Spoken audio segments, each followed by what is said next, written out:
মাঝাকাশে একটি যাত্রীবাহী বিমানে এক ভারতীয় যাত্রী ইমার্জেন্সি দরজা খোলার চেষ্টা করলে চরম আতঙ্ক ছড়িয়ে পড়ে। এ সময় তিনি ইমার্জেন্সি দরজার ভেতরে জানালাও ক্ষতিগ্রস্ত করেন। পরে অন্যান্য যাত্রী ও কেবিন ক্রু তাকে নিয়ন্ত্রণে আনেন। বিমানটি নিরাপদে অবতরণের পর তাকে আটক করেছে কেরালা পুলিশ।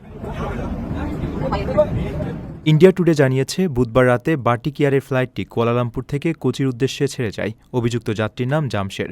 পুলিশের অভিযোগ অনুযায়ী বিমানটি যখন মাঝাকাশে ছিল তখন জামশের জোরপূর্বক ইমার্জেন্সি দরজা খোলার চেষ্টা করেন।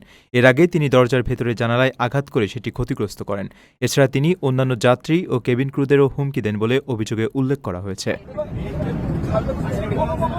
পরিস্থিতি বুঝতে পেরে কেবিন ক্রু ও কয়েকজন যাত্রী দ্রুত তাকে নিবৃত্ত করেন। এতে সম্ভাব্য বড় ধরনের দুর্ঘটনা এড়ানো সম্ভব হয়।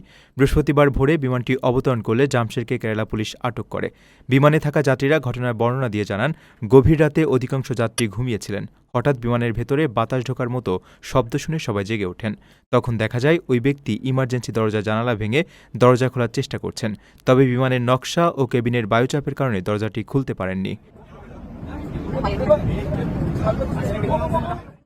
প্রথমবারের মতো প্রবাসীর সিটিতে শুরু হলো কমার্শিয়াল শপ বরাদ্দ। আপনার ব্যবসাকে দিন একটি আধুনিক ও সম্ভাবনাময় ঠিকানা। একই সঙ্গে নিশ্চিত করুন ভবিষ্যতে লাভজনক বিনিয়োগ। সীমিত সংখ্যক কমার্শিয়াল স্পেস এখন বুকিং চলছে।